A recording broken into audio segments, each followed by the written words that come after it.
오늘부터는 새로운 말씀이 시작되겠습니다. 큰 제목은 하나님의 큰 뜻을 아는 지식입니다. 오늘은 첫 번째 시간으로 큰 일을 행하시는 하나님이란 제목으로 함께 은혜 받기를 원합니다. 제가 신학대학원에 처음 입학했을 때 헤르만 바빙크라는 화란의 위대한 개혁주의 신학자에 대해서 듣게 되었습니다. 그리고 마침 그 당시에 번역 출간된 따끈따끈한 책 한 권을 손에 쥐게 되었는데 원 제목은 마그날리아 데이입니다. 마그날리아 데이. 이건 라틴어로 하나님의 큰 일이라고 하는 의미입니다.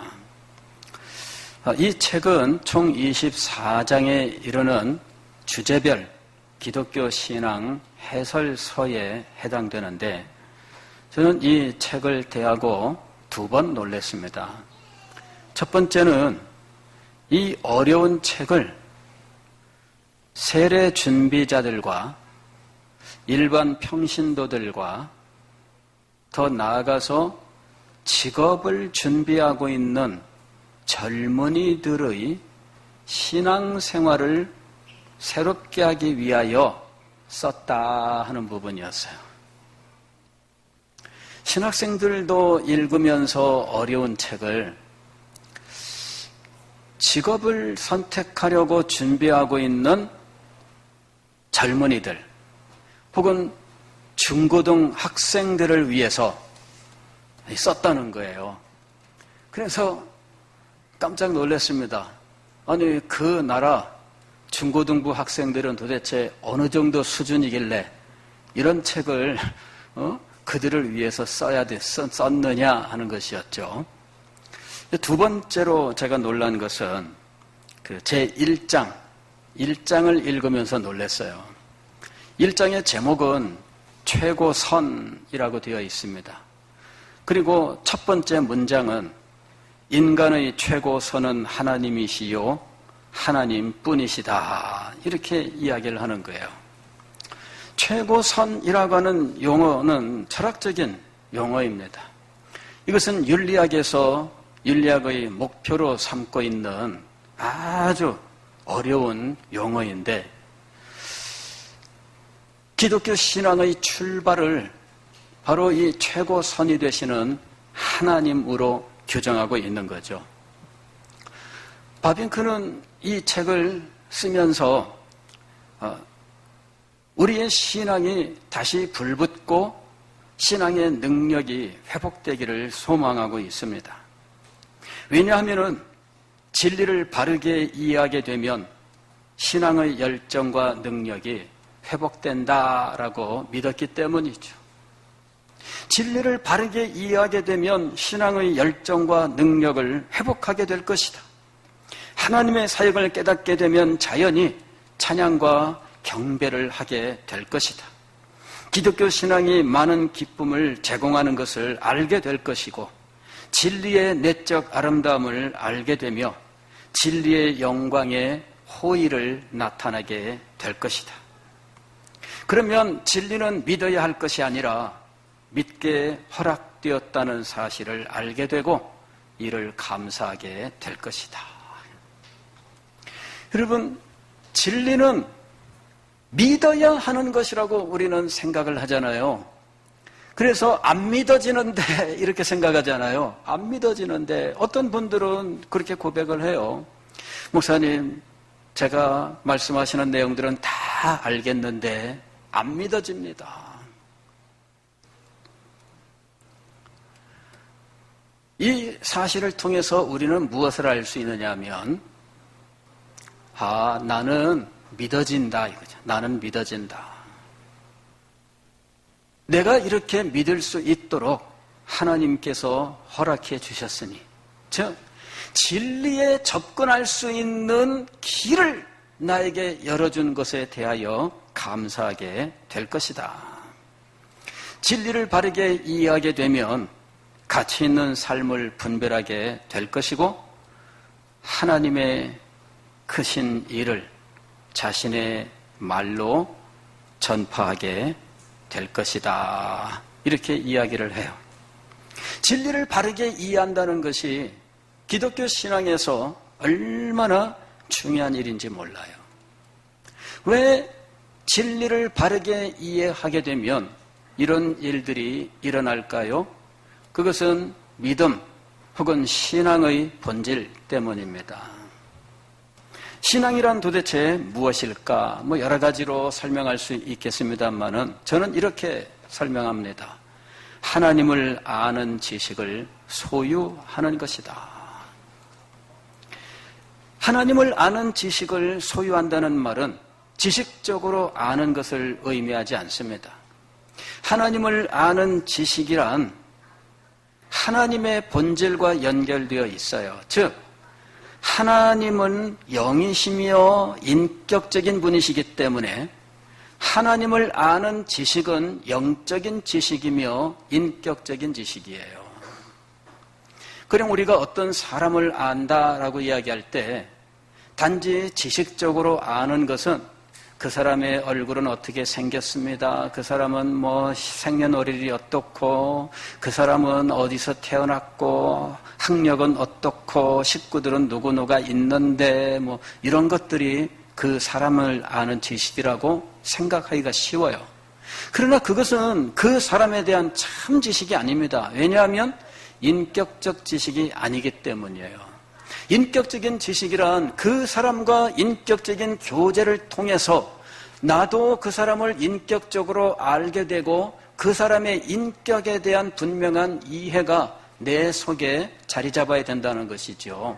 그래서 내가 그 사람에 대해서 말할 때 그 사람은 나이가 얼마고 이것은 그 사람에 대한 참된 지식은 아니에요. 물론 그것이 그 사람을 표현하는 지식 가운데 들어있기는 하지만 참된 지식이 되기 위해서는 그 사람과 인격적인 교제를 통하여 인격적인 깨달음이 내 속에 있어야 하는 것이죠. 그럴 때 나는 그 사람에 대하여 진정으로 인격적인 지식으로 말할 수 있게 되는 거예요. 하나님은 영이십니다. 그러므로 하나님께 대하여 영적으로 아는 일이 있어야 돼요. 하나님께 대한 영적 경험이 있어야 돼요. 하나님께 대한 영적 경험이 없다면 하나님께 대하여 진정으로 알지 못해요. 저는 성경도 많이 알고 기독교 교리도 많이 알지만 그러나 결코 하나님을 알지 못하는 사람들을 여러 명 만나보았습니다. 대학 시절에 기독교 신학에 대하여 사상적으로 강의하던 교수님이 계셨는데 감동을 받고 이 분에게 제가 찾아갔어요. 그리고 이분과 더불어서 대화를 하기 시작을 했습니다. 교수님, 강의 시간에 어떻게 그렇게 성경과 기독교 신학에 대하여 해박한 지식을 가지고 사상을 강의할 수 있는지 참 놀랐습니다. 그랬더니 자기가 얼마나 많은 공부를 했는지에 대해서 이야기를 쭉 해요. 정말 공부를 많이 했어요. 왜냐하면 이분의 전공 자체가 서양 사상사예요. 그리고 이분은 서양 사상은 기독교 히브리 사상과 헬라, 그리스 철학 사상이 함께 만나서 어우러지는 데 있다고 보고 있기 때문에 이분은 히랍 철학을 공부하고 또 성경과 신학을 공부했던 거예요. 제가 물었습니다. 교수님, 예수님을 믿으십니까? 안 믿는데. 이분은 단지 학문을 위해서 성경을 읽었고 학문을 위해서 신학 서적을 읽었던 거예요. 그리고 그런 내용들을 강의할 수 있는 충분한 실력을 갖추게 되었습니다. 그러나 그 지식은 결코 영적인 지식도 아니었고 인격적인 지식도 아니었습니다. 하나님을 아는 지식을 소유한다는 것은 바로 이것입니다. 영적으로 하나님을 경험하여 하나님께 대한 영적 지식이 그에게 생기는 것을 말하는 거예요.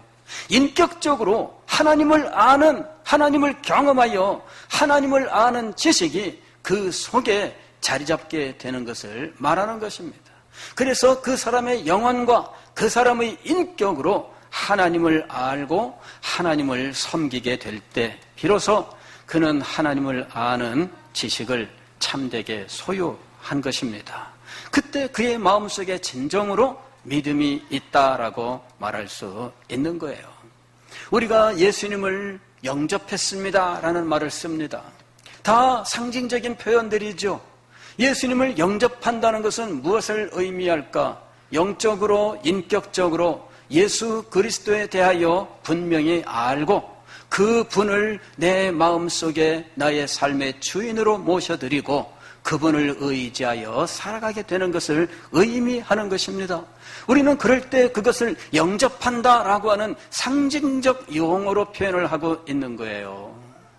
영적인 경험과 그로 인한 영적 지식이 없다면, 인격적인 경험과 인격적인 지식이 없다면 우리는 그분과 참된 삶을 나눌 수가 없는 것이죠. 신앙의 성장이란 어떻게 이루어질까? 하나님을 아는 지식이 영적으로, 인격적으로 우리에게 경험될 때, 그때 신앙의 성장이 진정으로 이루어지게 되어 있는 것입니다. 그러면 하나님을 아는 지식은 그 내용이 어떻게 되어 있나 하는 것이죠. 첫째는 하나님의 존재와 성품이에요. 둘째는 하나님께서 행하신 일, 즉 하나님의 사역이에요. 세 번째는 하나님의 목적입니다. 이것을 좀 더 쉽게 설명을 드리면, 첫째는 하나님의 크고 위대하심에 대한 지식이에요.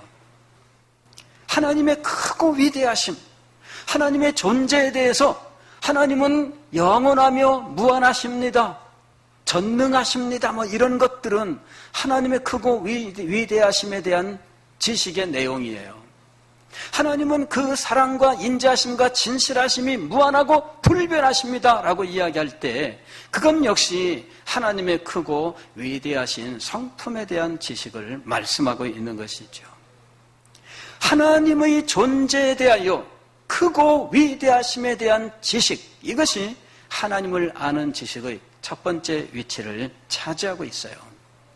두 번째 위치는 하나님께서 행하신 크고 위대한 일입니다. 그것은 창조와 섭리와 구원으로 이루어져 있어요.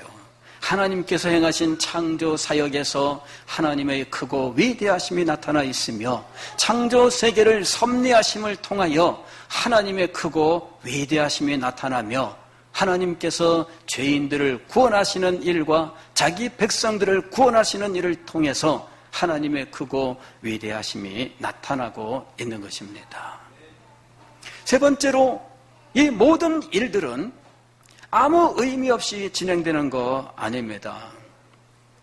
요새는 그냥 재밌게 노는 것이 인기 있는 시대예요. 요새 TV를 보면은 예능 전성 시대 아닙니까? 예능 프로그램, 무엇이든 예능을 통과해야만 사람들에게 알려지고 또 인기를 얻게 돼 있어요. 가수가 있습니다. 노래만 잘한다고 이 사람이 인기를 얻는 거 아니에요. 이 사람이 어디를 통과해야 돼요? 예능의 관문을 통과해야 돼. 또 배우가 있습니다. 그런데 이 배우는 연기를 잘해서 영화만 촬영했다고 인기를 얻는 거 아니에요. 이 사람이 예능의 관문을 통과해야 돼. 그래서 배우가 영화를 찍었으면 예능 프로그램에 나와서 예능 프로그램에서 잘 놀아야 돼요. 그래야 인기를 얻어요. 가수가 새로운 노래를 발표했으면 예능 프로그램에 나와서 잘 놀아야 인기를 얻어요. 노래가 좋으냐? 그건 거의 직접 연관이 안 돼요. 신기하죠? 어떤 사람은 아무것도 안 하고요, 잘 노는 사람이 있어.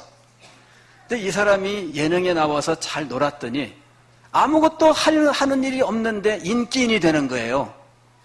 이게 지금 여러분, 지금 시대예요. 예능이란 게 무엇이냐면 노는 거예요. 노는 거. 그냥 노는 걸 말하는 거죠. 잘 노는 거. 노는 거에 무슨 의미가 있겠어요?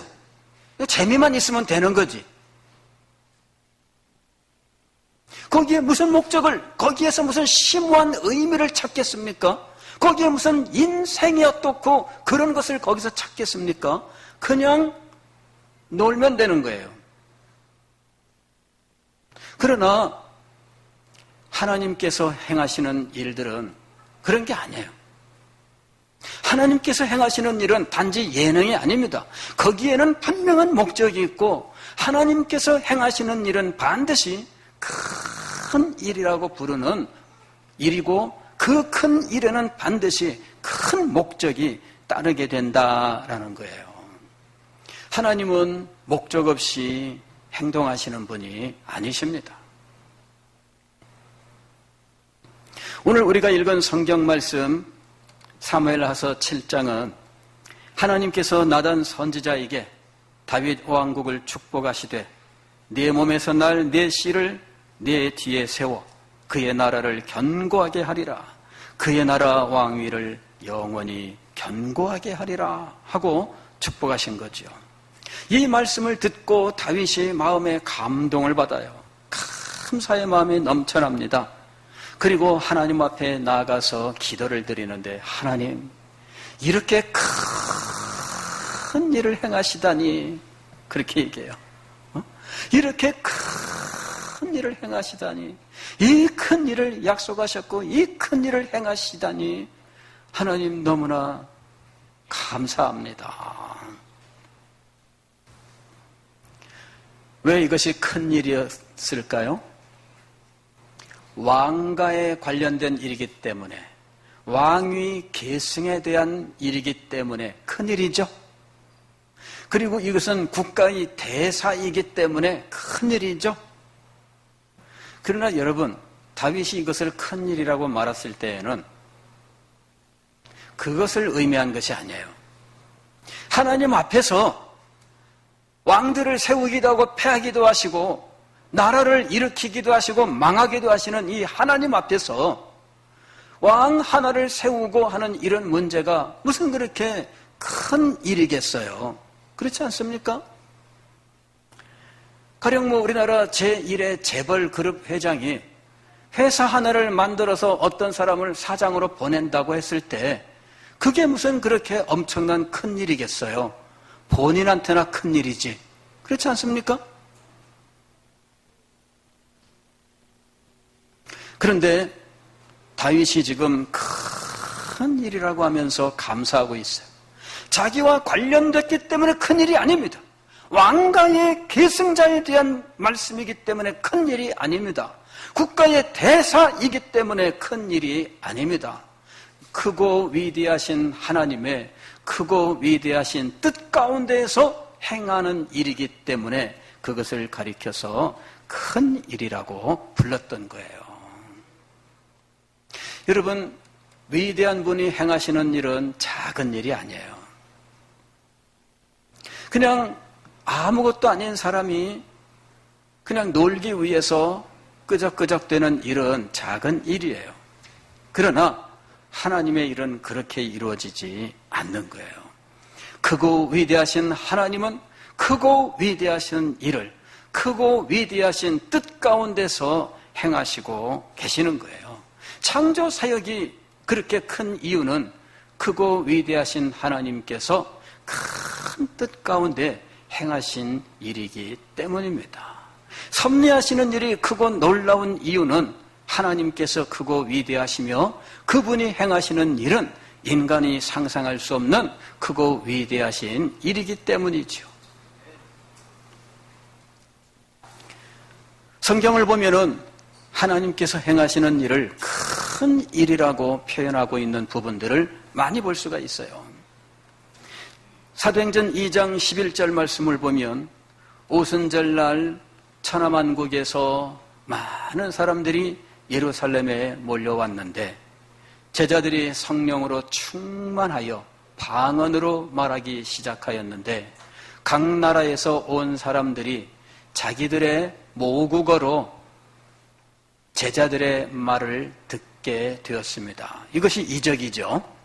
각 나라 난곳 방언으로 말하는 것을 듣게 되었어요. 그런데 그 말씀의 내용이 무엇이었느냐 하면 하나님의 큰 일이었어요. 그래서 거기에 보면은 사람들이 이렇게 외치는 장면이 나옵니다. 하나님의 큰 일 말하는 것을 듣는도다, 이렇게 고백하고 있어요. 하나님의 큰 일을 말하는도다.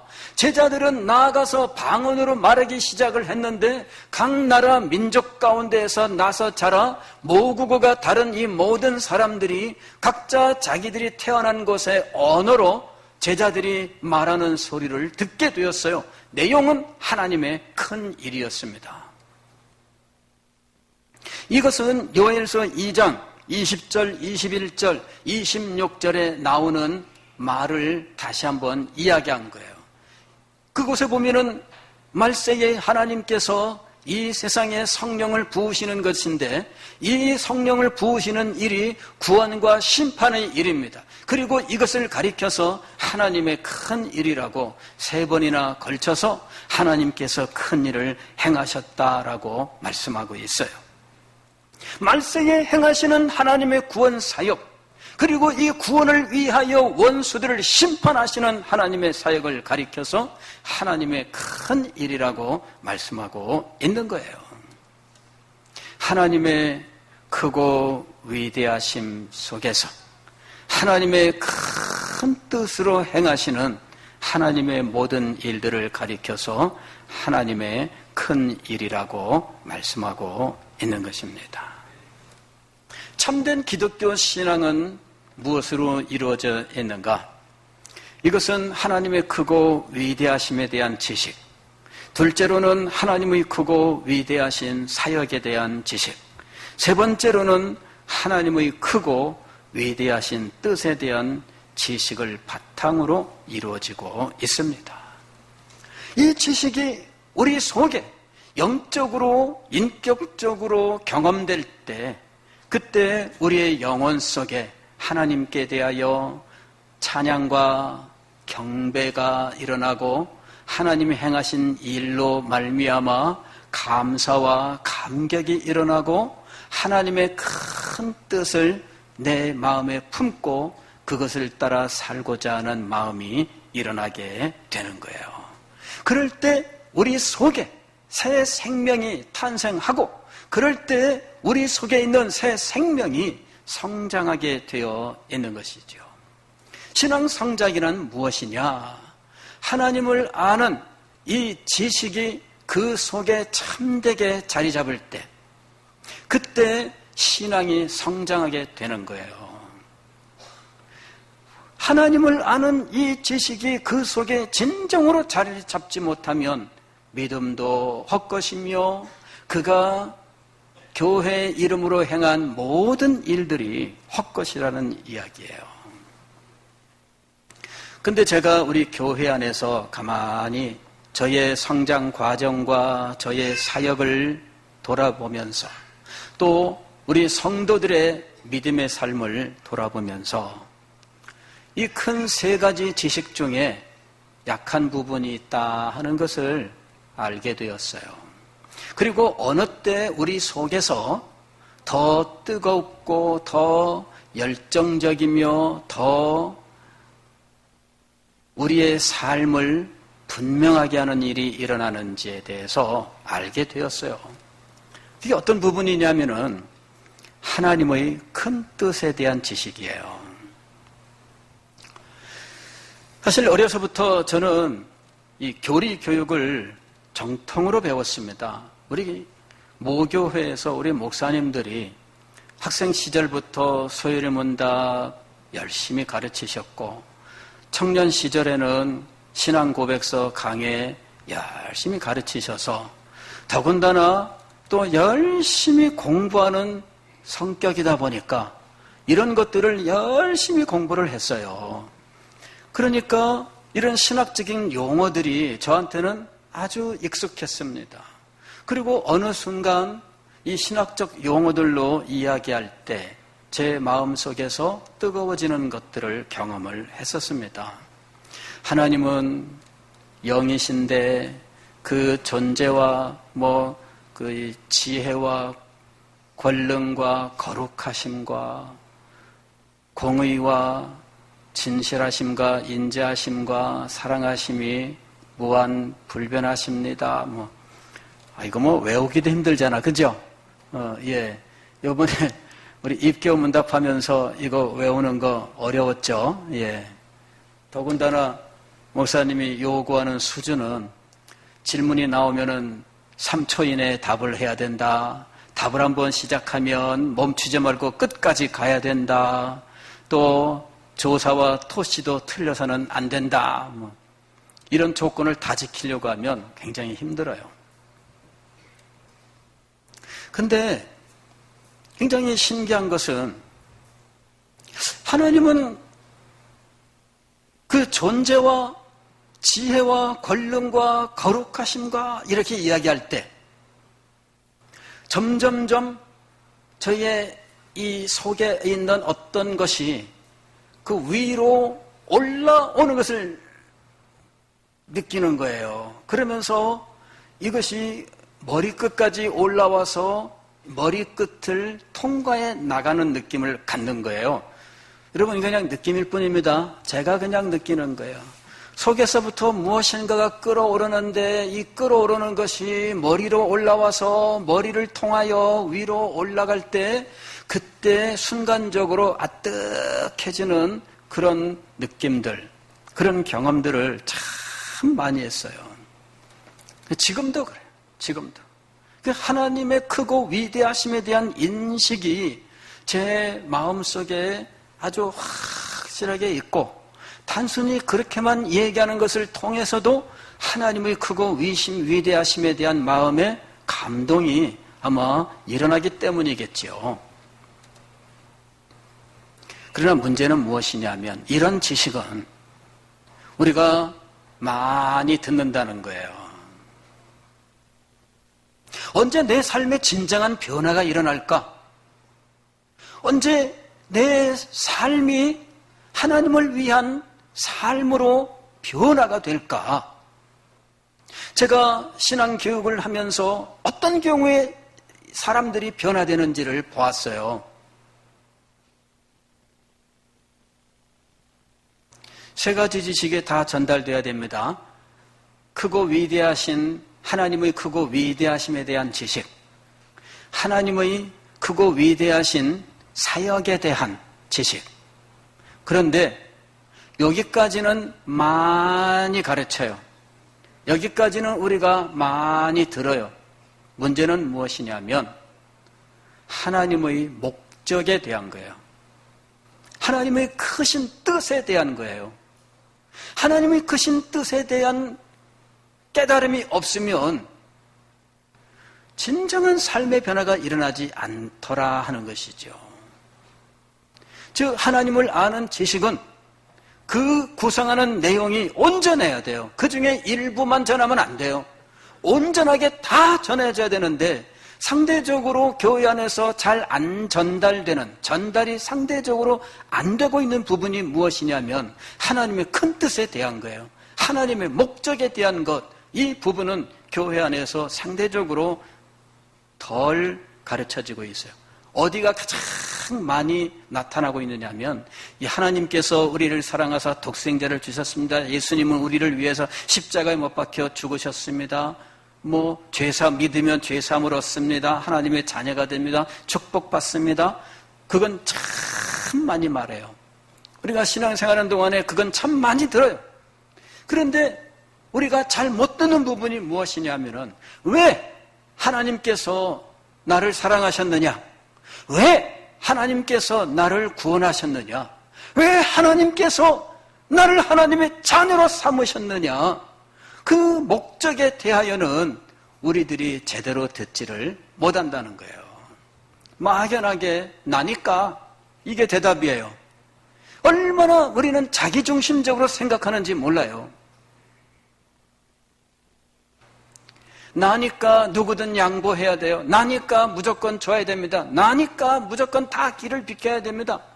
여러분, 그게 세상에 어디 삶의 원칙도 아니고 아무것도 아니잖아요. 그런 생각 가지고 이 세상을 살아보세요.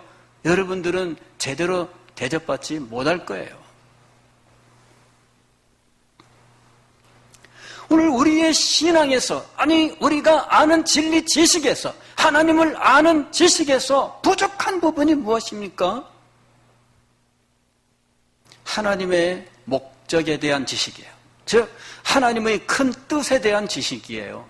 이 부분이 제대로 가르쳐져야 사람들의 생각이 바뀌고 삶이 변화되는 거예요. 바로 하나님의 목적, 하나님의 큰 뜻에 대한 지식은 우리에게 무엇을 만드는 지식이냐면 우리의 인생관을 만드는 지식이에요. 우리의 속에 가치 판단의 기준, 가치관을 만드는 지식이에요. 삶의 목적과 의미를 구성하는 지식들이에요. 하나님의 큰 뜻에 대한 지식이 있어야 비로소 인생관을 바르게 정립하게 되어 있습니다. 하나님의 큰 뜻에 대한 지식이 있어야 비로소 삶의 가치관이 바르게 형성돼요. 그리고 삶의 목적과 의미가 무엇인지를 알게 되는 거예요. 왜 우리가 하나님께 예배하는지, 왜 우리가 주일을 성수해야 하는지, 우리가 왜 직장생활 혹은 사회생활 속에서 그리스도인으로서 하나님의 큰 일을 선포하며 살아야 하는지, 이 모든 일의 이유들이 하나님의 큰 뜻을 아는 지식으로부터 나오는 거예요. 하나님의 큰 뜻을 아는 지식이 없으면 우리가 행하는 모든 일에 의미가 없고, 의미가 없는 일은 우리가 힘을 기울여 하지 않게 되어 있어요. 그래서 이번 기회에 하나님의 큰 뜻에 대한 지식을 바르게 형성해보자 하는 목표를 가지고 이 메시지를 전하게 된 거예요. 다음 세대를 양육하는 것이 우리에게 주어져 있는 역사적인 사명입니다. 다음 세대에게 무엇을 전해야 할까? 하나님의 크고 위대하심도 전해야 할 것이고, 하나님께서 행하신 창조와 섭리와 구원의 크고 위대하신 일도 가르쳐야 할 것이지만, 다음 세대의 삶을 만들기 위해서는 하나님의 큰 뜻에 대한 교육이 있어야 하며 하나님의 큰 뜻에 대한 깨달음이 있어야 한다 하는 것이에요.